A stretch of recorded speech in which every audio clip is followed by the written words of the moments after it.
Bueno, en el enfoque que estoy presentándole como los altares familiares, una escuela de educación cristiana, quiero ahora hablarles de otra de las disposiciones que Dios le diera al pueblo, la disposición concerniente a diezmar.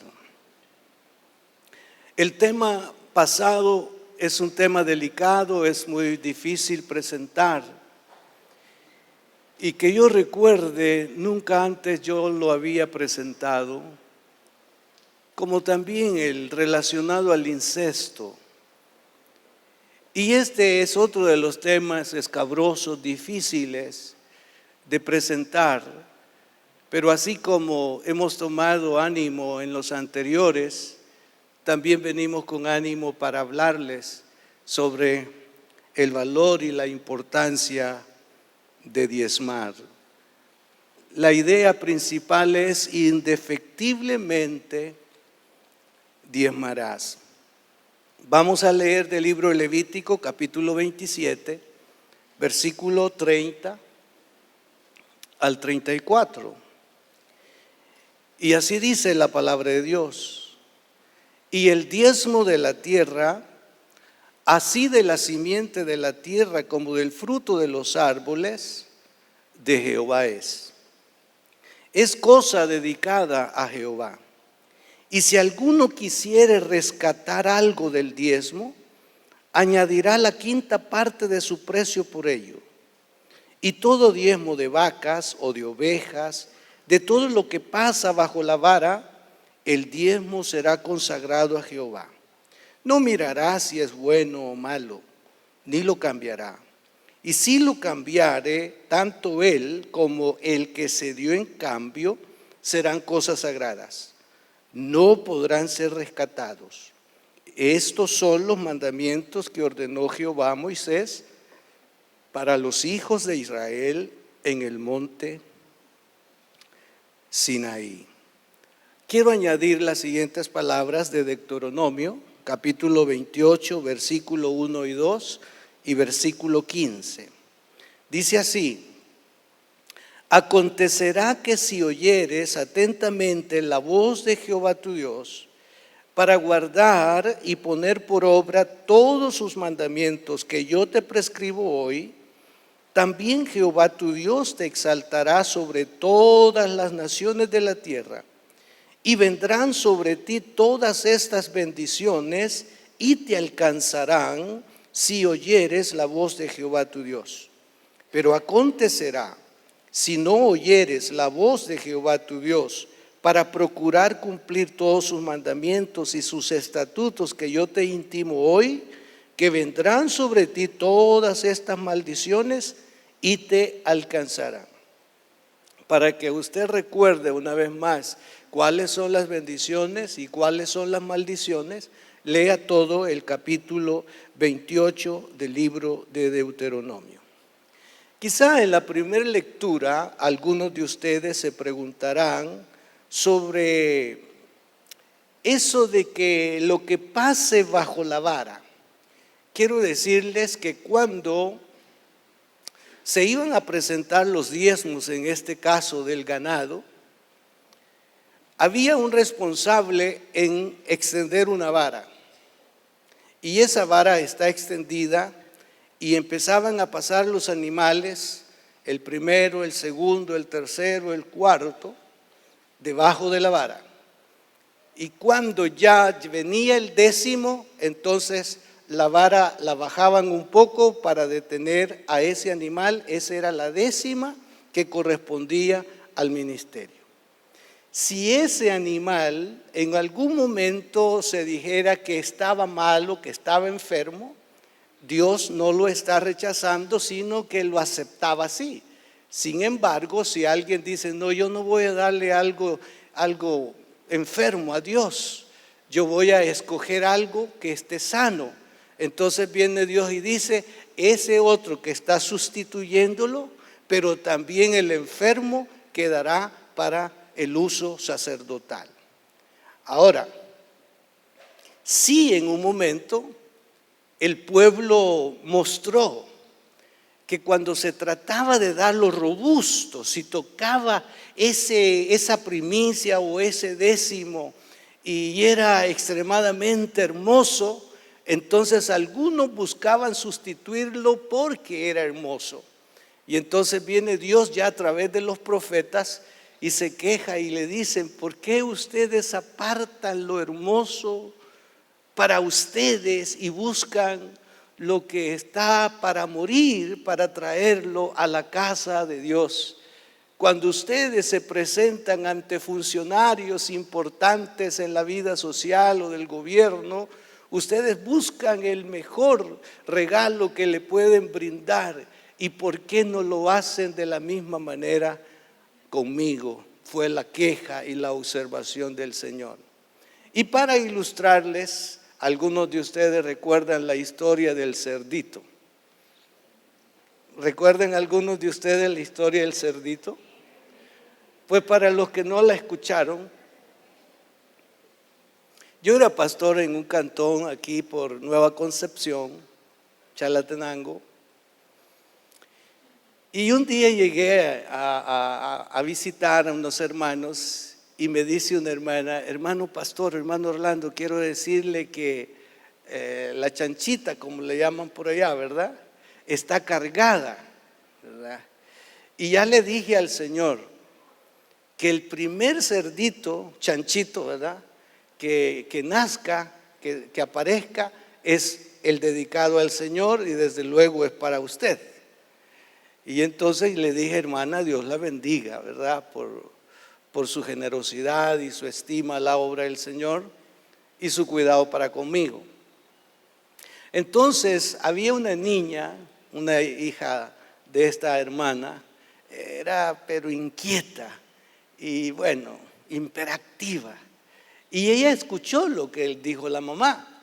Entonces el día que ya la cerdita estaba ahí gimiendo y no sé qué, entonces la niña estaba bien cerca y vio el primero que apareció, como dicen ellos allá, cholotón, ¿verdad?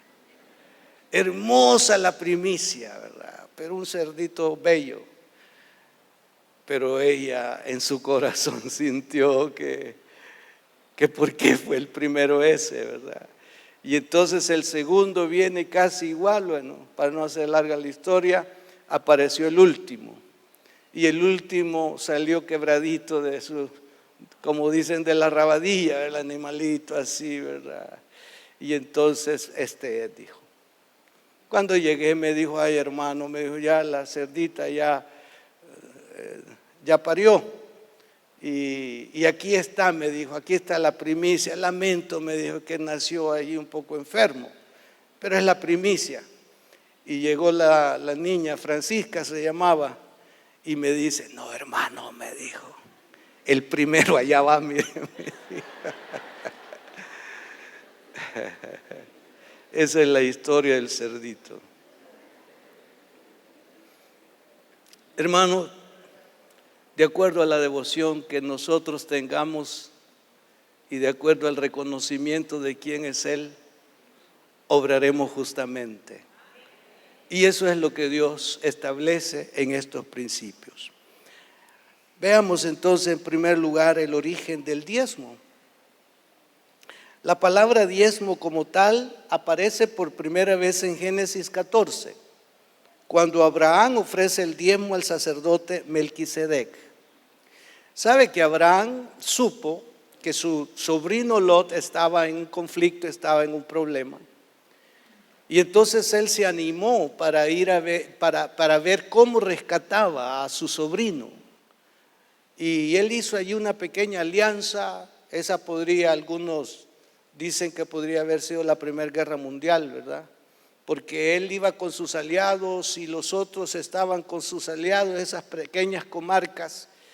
Y llegó entonces Abraham y rescató a su sobrino, venció al enemigo y tuvieron despojo a razón de esa victoria.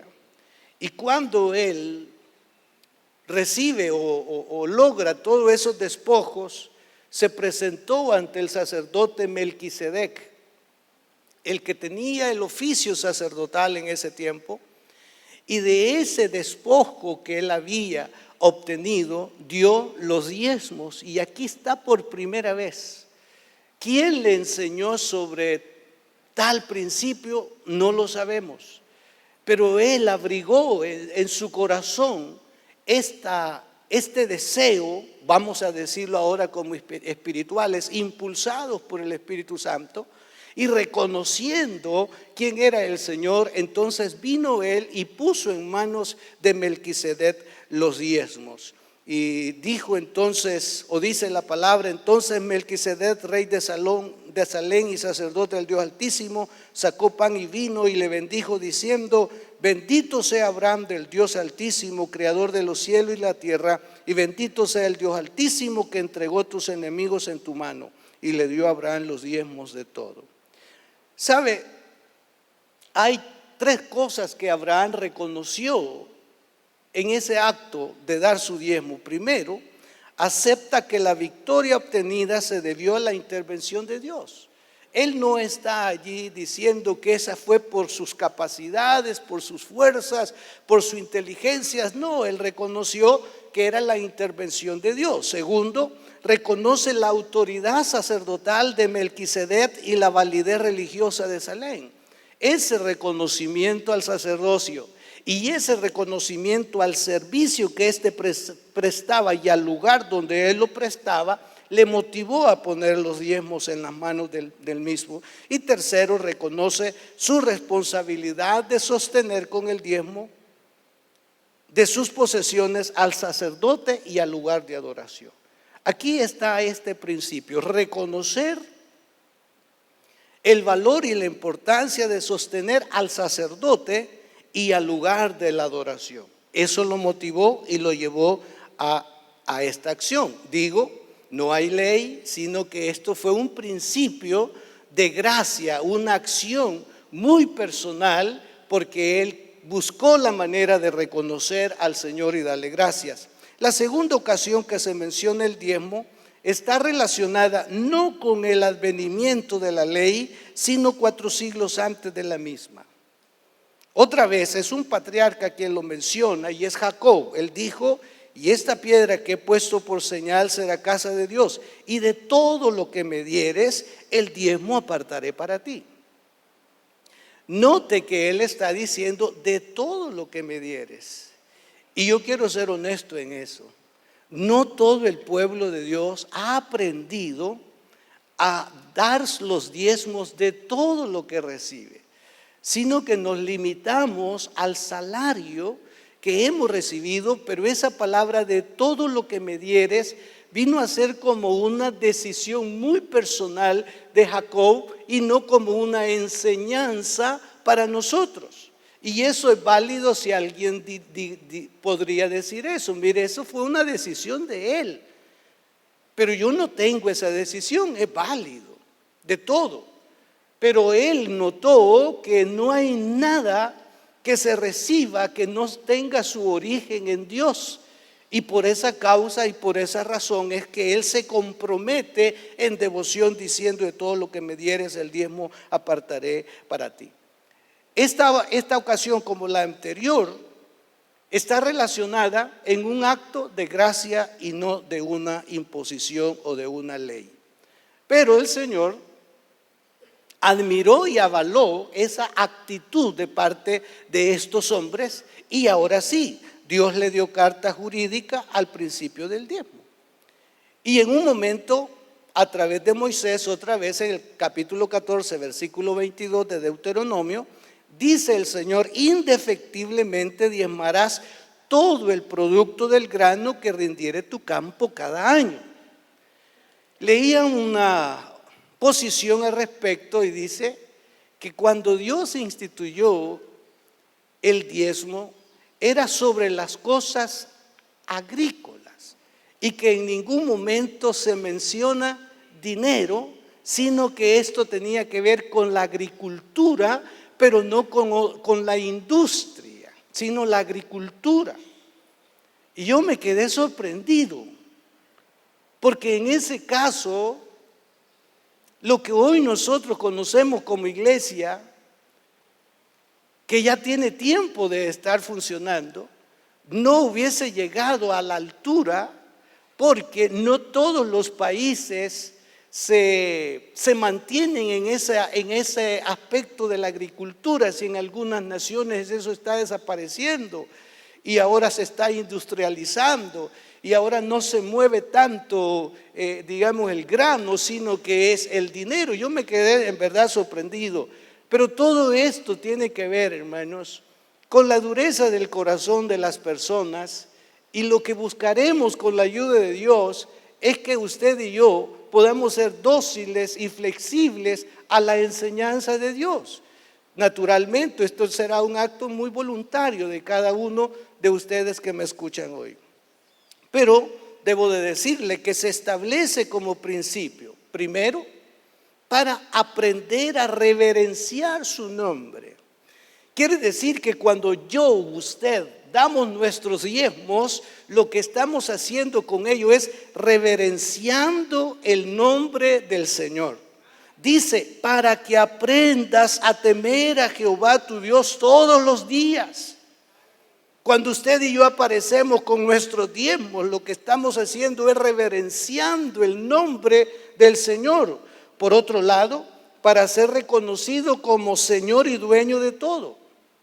El salmista, hablando de él, escribió: de Jehová es la tierra y su plenitud, el mundo y los que en él habitan.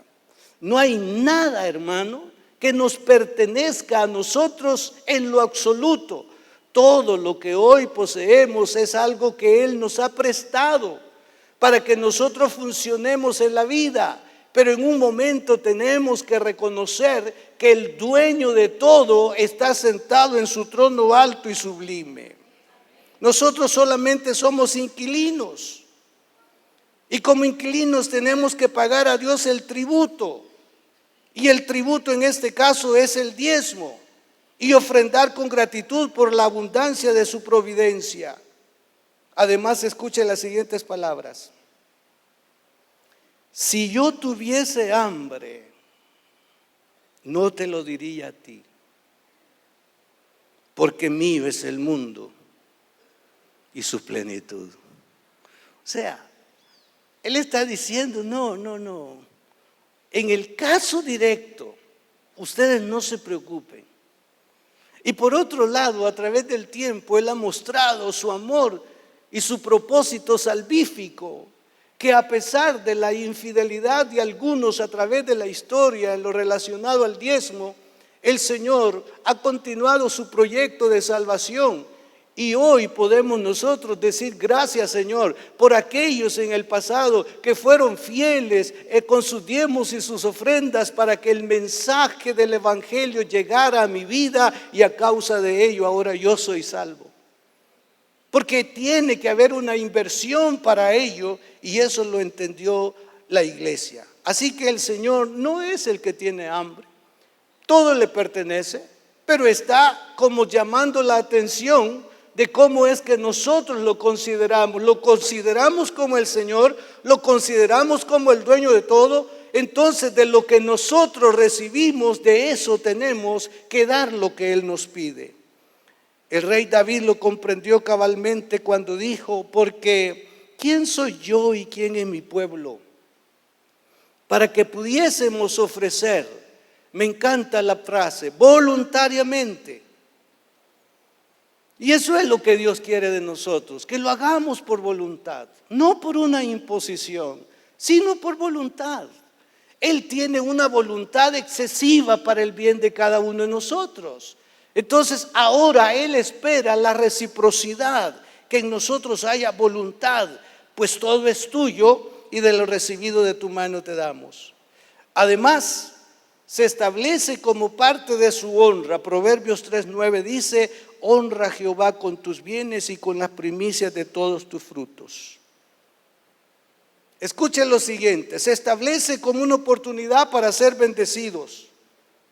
Por Moisés el Señor dijo: y darás el dinero por todo lo que deseas, por vacas, por ovejas, por vino, por sidra o por cualquier cosa que tú deseares. Y comerás allí delante de Jehová tu Dios, y te alegrarás tú y tu familia. La puerta que se nos abre con la fidelidad del diezmo es extraordinaria. Si usted y yo damos ese paso, entonces las puertas se abren como para que lleguemos al altar y decir: Señor, sigo teniendo una necesidad. Quizás es física, o póngale otro nombre. Yo no estoy aquí, Señor, cobrando o pasando factura por lo que acabo de hacer, pero eres tú el que me abres la puerta para que yo te presente mis necesidades, y de lo que yo reciba de tu parte, yo lo voy a consagrar para ti. Es una acción de dar y recibir. Dios nos da y nosotros recibimos, y nosotros le damos a Dios. Nosotros le damos a Dios y Él nos da a nosotros. Así ha sido la historia. Y esta historia puede mejorar en la vida de muchos de nosotros si nos volvemos en fidelidad al Señor. Ahora, hubo alguien que practicó esto y que estuvo dentro del aspecto de la ley. Vivió bajo la ley. Y al final él pudo decir: joven fui y he envejecido, y no he visto justo desamparado ni descendencia que mendigue pan. Nadie puede decir estas palabras, nadie las puede repetir si no ha tenido la práctica de dar fielmente a Dios. Porque Dios va a cuidar de la descendencia nuestra de acuerdo a nuestra fidelidad. Cuando hablamos, hermanos, de la cadena de maldición, a mí me preocupa mucho. Yo sé que eso puede suceder en la vida de alguno. Si alguien tiene un espíritu contrario a esto en su vida, esto lo hereda a su hijo, y sus hijos podrán heredarlo a sus nietos. Pero si el hijo viene y comprende este principio y dice: aunque mis padres no me enseñaron y yo nunca lo entendí, ahora doy gracias a Dios porque lo entiendo. Entonces esa cadena es rota en este momento, y cuando vengan los hijos de Dios no va a estar dependiendo de la actitud del abuelo, sino del padre que rompió esa condición para heredar bendición y prosperidad a la familia. Los tiempos que vivimos, hermanos, son muy peligrosos y nos pintan momentos de mucha escasez. Pero Dios, a través de la historia, ha mostrado un interés por el remanente fiel. Dios ha sido fiel con el remanente fiel. Y Él es el que nos llama o nos lleva a tener esa actitud de pronunciación: joven fui, envejecido, y no he visto justo desamparado ni descendencia que mendigue pan. También el hombre más sabio de la tierra, después de nuestro Señor, quien le tocara vivir en tiempos de la ley, dijo: Jehová no dejará padecer hambre al justo. Traduzca la palabra justo: obediente. Al que obedece la escritura o el mandato de parte de Dios. Ahora les comparto el propósito del diezmo. Era y es, óigalo bien, era y es para proveer para las necesidades del templo. Las necesidades del templo. Vaya usted a hacer un recorrido en la Biblia y se va a dar cuenta que el templo necesitaba elementos, y para que esos elementos estuvieran, los diezmos y las ofrendas eran imprescindibles. Ahora, habían 3 clases de diezmo que el pueblo tenía que dar. Si nosotros solamente, hermano, estamos hablando de uno, y ese uno nos cuesta, ¿cómo no nos costará dar 3 diezmos? En otra ocasión se lo vamos a explicar. Entonces, quería el Señor que estuviera la antorcha encendida en el altar, que el candelabro tuviera aceite continuo.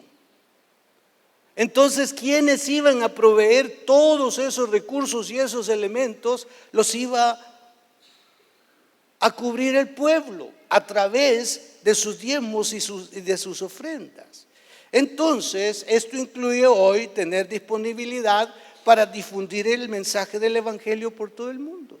No podemos difundir el Evangelio porque los buses cobran, los aviones cobran, se tiene que rentar casa, se tiene que comprar comida. Bueno, todo lo que uno hace para la vida, eso se necesita para ir a la difusión del Evangelio. Y quienes tenemos que cubrir el programa de evangelismo es la iglesia. También, hablando en relación del templo, para tener ampliaciones. Nosotros admiramos ministerios donde tienen templos pero hermosos, instalaciones hermosas. Y nosotros, esa admiración, Dios quiera que no nos lleve a pensamientos mundanos con esas preguntas: ¿y de dónde sacaron tanto dinero? Y hasta llegar al punto de decir: ¿ese es lavado? Hermano, admire la obra hecha y no murmuremos, y allá que juzgue Dios cómo fue todo. Pero lo interesante es que nosotros admiramos lo hecho y nos disminuimos nosotros pensando que nosotros no tenemos esa capacidad, y no la tenemos porque no participamos en el arte de dar y recibir, como dijo San Pablo. Si así es, nosotros no podemos aspirar a crear los templos que tenemos que crear, comprar las propiedades que tenemos que comprar, extendernos. ¿Por qué? Porque la tesorería no mejora en sus ingresos por falta de fidelidad. Y ya usted va a notar el peligro que la familia que yo y usted representamos entre a un estado que Dios no lo permita, pero si lo seguimos provocando puede sucedernos. En breve lo digo. Y por otro lado, para el pago de los servicios. Allá era aceite para las lámparas, aquí es CAES o del sur. Y hay que pagarlo. ¿Y de dónde tiene que pagarse todo esto? La iglesia tiene que pagarlo. Ahora las hermanas y los hermanos no han podido entrar a esas áreas de servicios sanitarios. Estamos ahí. Yo me admiré cuando el administrador me dijo: mire, fíjate que hemos empezado a cambiar eso y ya cada vez me da taquicardia, hermano. Y le digo: vamos a ver, pues. Encantado, contento, y le digo: gracias, Señor.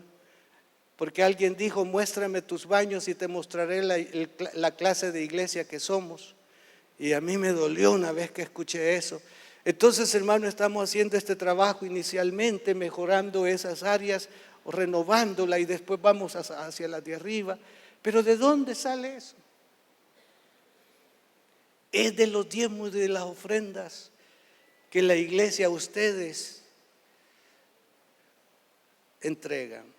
Además, y esto es escabroso y no me voy a detener, pero era y es para proveer para el sacerdocio. Los sacerdotes se sostenían, ellos y sus familias, con los diezmos y las ofrendas. Y en este momento así sucede para el sostén pastoral. No voy a seguir hablando de eso, ya usted lo entiende. Ahora, sí debo de comentar que en los días de Nehemías, y aquí está la crisis de la que le menciono, en los días de Nehemías hubo una crisis increíble en el pueblo, sacerdotalmente hablando. El pueblo no estaba cumpliendo con los diezmos y las ofrendas. Había todo un staff de servidores en el altar, estos se llamaban los levitas. Y no, ellos tenían sus familias y estaban al servicio del templo. Allí estaban llevando los animales para los diferentes sacrificios, holocaustos. Andaban buscando la leña para que estuviera encendido el altar. Y bueno, ellos tenían que seguir, pero de repente ya ellos no tenían para sus alimentos y tuvieron que ir a trabajar de la manera que los demás lo hacían. Y eso es lo que muchos creyentes en las iglesias dicen. ¿Y el pastor por qué no trabaja? Porque todavía hay hermanos en congregaciones que piensan que los pastores no trabajamos. Se lo dejo a su consideración. Entonces estos salieron y en ese momento hubo como algo que desconectó la presencia de Dios con el pueblo, porque aquellos que estaban indicados para esa obra no se encuentran realizando el oficio correspondiente. Entonces como que Dios desde el cielo viene y pregunta: ¿dónde están mis sacerdotes? Sus sacerdotes están laborando en la agricultura como el resto del pueblo, pero Dios dice: yo no los he escogido para ello, yo los escogí como mi tribu sacerdotal. Y entonces la respuesta es que el pueblo no está cumpliendo con su responsabilidad. Entonces Nehemías los amonestó al pueblo y les dijo: vuelvan por las sendas antiguas, comiencen a hacerlo. Y él hizo que el sacerdocio regresara a su lugar de oficio, porque el pueblo había empezado nuevamente a ser fieles al Señor al respecto. Cuando el sacerdocio se apaga, cuando no hay ministración, cuando no hay conducción espiritual a causa de carecer de los elementos necesarios, eso no es saludable para ninguna familia.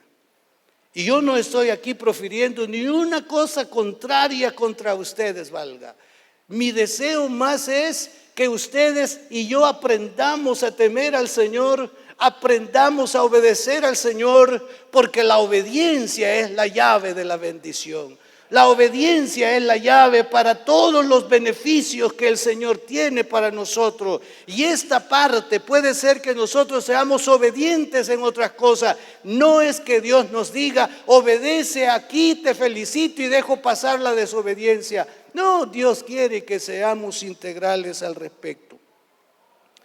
Lo mismo sucedió en los días de Ezequiel, hermanos. Se repitió la historia.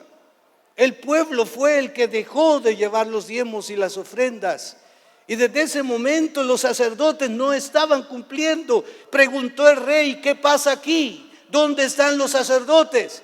Y ellos le dijeron: los sacerdotes se han ido a sus casas o se han ido a trabajar. Viene el sacerdote o el rey Ezequías y dice: ¿qué es lo que ha pasado aquí con ustedes, pueblo? Y pidió al pueblo que inmediatamente comenzaran a diezmar, y el sacerdocio volvió a surgir. Y sabe, hermanos, llegó el momento en que la tesorería abundó extremadamente. ¿Por qué? Porque cuando ellos comenzaron a diezmar, Dios comenzó a bendecir grandemente a las familias, a todas las familias, y en lo que ellos iban siendo bendecidos, el sacerdocio también estaba siendo prosperado. Y hay un tercer elemento que lo digo también con mucha tristeza: era para tener provisión para los pobres que hubiera entre ellos. No podemos, hermanos, atender a los necesitados si no cubrimos el funcionamiento. Y alguien podría decir o juzgar: prefieren un micrófono y no darle una ofrenda de amor a fulano de tal. No es la forma en que uno debe de responder o de hablar. Cada cosa tiene su importancia, pero es necesario. Y ahí está lo del tercer diezmo, que se iba a diezmar de lo que les había quedado a los 3 años. De eso iban a diezmar para dar a los pobres. El primer diezmo para sostener el culto. El tercer diezmo para poder atender a las necesidades de los pobres. No estoy diciendo que no se puede hacer con el primero en este momento. Y eso es posible hacerlo siempre y cuando todos respondamos con equidad. Todos respondamos independientemente de la cantidad que nos corresponda. Si son $10, pues son $10. Si son 100, pues son $100. Sí, voy a decir algo que ya lo he dicho anteriormente. Si nos cuesta dar un diezmo, hermanos, de $300, pues renuncia al salario. Y pídale a Dios nada más $10 de salario para que no le cueste diezmar. Pero si Dios a usted le provee y lo bendice de esa manera, usted lo que hará con la obediencia es darse la oportunidad de ser más, de ser prosperado y ser más bendecido, si cabe la expresión. Ahora, en tercer lugar, la bendición de consagrar los diezmos al Señor. Primero, el Señor está llamando en Malaquías 3 al arrepentimiento al pueblo. Vuélvanse a mí, les dijo. ¿En qué les está diciendo que se vuelvan? Hay una particularidad en eso. Es en la consagración de los diezmos y las ofrendas. Vuélvanse a mí. Y esto incluía respaldar su obra y a sus ministros. Porque estaban otra vez en los días de Malaquías en una decadencia sacerdotal. No había para sostener el ministerio sacerdotal. Y entonces los llama a que se arrepientan, a que se vuelvan a ese principio y les da una promesa.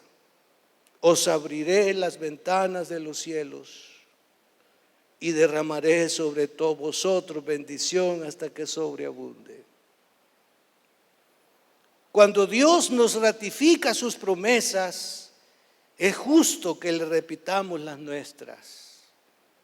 Dios viene y reitera, pues ahora nosotros también debemos de llegar y decir, yo también soy un cumplidor de promesas, Señor. Alguien que trata de defraudar a Dios solamente se defrauda a sí mismo. Dios no puede ser burlado. Todo lo que el hombre sembrare, eso va a segar. Y si queremos que Dios abra su tesoro, debemos abrir el nuestro para Él. Si queremos que Dios abra su tesoro, abramos el nuestro para Él. La palabra de Dios nos recuerda y una otra vez que Dios no se deja ganar en generosidad. Y todos los que han hecho esa prueba con Dios han salido sobradamente satisfechos. Estoy en ese marco de las disposiciones de Dios para el pueblo. Aquí no cabe si era para los judíos y no es para los cristianos. Alguien dijo, no es porque no esté tan referido, aunque sí está referido el diezmo en el Nuevo Testamento, que algunos renuncian o no están dispuestos a hacerlo, sino es la avaricia.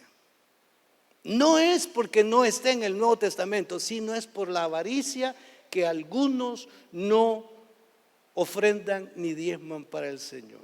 No es porque no esté, sino es por la avaricia. Ahora,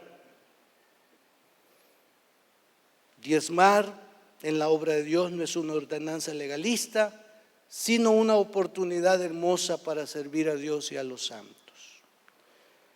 Para finalizar, relacionando lo antes dicho con su altar familiar, le refiero lo siguiente: hagan compromiso de fidelidad como familia, de que van a consagrar fielmente sus diezmos y ofrendas al Señor. ¿Quién encabeza las disposiciones de fidelidad en una familia? Las encabeza el esposo. Es el esposo el que viene y dice a su señora y a sus hijos: nosotros como familia estamos en el deber de ser fieles con nuestros diezmos. Y hay que mostrar, en segundo lugar, a la luz de la palabra de Dios, que diezmar es un mandato divino. No puede usted sacar argumentos o elementos de personas, sea a favor o en contra, sino usted abra la Biblia y muestre que es por la palabra de Dios que es en menester ser fiel. Y aquí está una vez más: muéstrele por la palabra de Dios el compromiso que el Señor hace a los que son fieles consagrando sus diezmos. Usted puede decir, desde el día que yo determiné diezmar, como familia las cosas cambiaron, como familia las cosas mejoraron. Pero mientras yo me abstuve de diezmar y ofrendar, nos vimos en situaciones difíciles a causa de nuestra infidelidad o desobediencia. Le aseguro que su historia puede cambiar si usted determina obedecer. No le estoy diciendo que eso va a ser de la noche a la mañana. Ahora, Dios es milagroso y puede hacer un milagro. Pero si usted muestra su lealtad y su fidelidad y su reverencia, le aseguro que las ventanas de los cielos se van a abrir y su historia va a cambiar. Su historia va a cambiar. Su historia va a cambiar. Preferirán su producto aunque tenga a otros allí, otras ventas muy cercanas. Preferirán lo que usted representa porque usted es un aliado del Señor.Ínsteles a sus hijos a que de lo que ustedes les dan, diezmen de ello. Hijo, le acabo de dar $5, así que hoy en el culto da sus diezmos. Hay hijos que dicen así: dame los 5 y los 50 aparte. Sí, es cierto, para que no se le desajuste, dice, ¿verdad?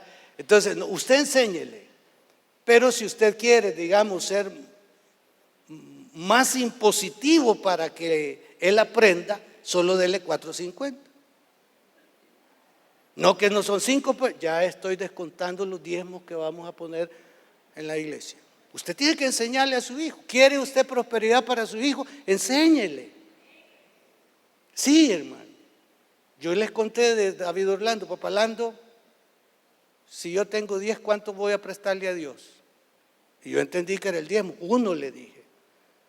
Papá Lando, ¿y si tengo 50? ¿Cuánto le voy a prestar a Dios? 5 le dije. Papá Lando, ¿y si tengo 100? 10. Entonces sí me dijo. O sea, ¿dónde lo aprendió? Lo aprendió con su mamá. Entonces hay que enseñar a nuestros hijos. Si a usted no le enseñaron, enséñele ahora a sus hijos, pero comience a practicarlo. ¿Quiere cambiar la historia? El Señor dice: abriré las ventanas de los cielos y derramaré bendición hasta que sobreabunde. También hagan la reflexión de reconocer delante del Señor que todo lo que tienen o poseen le pertenece a Él. Hijo, todo esto que tú ves y tú disfrutas es de Dios. Nosotros solo somos sus mayordomos.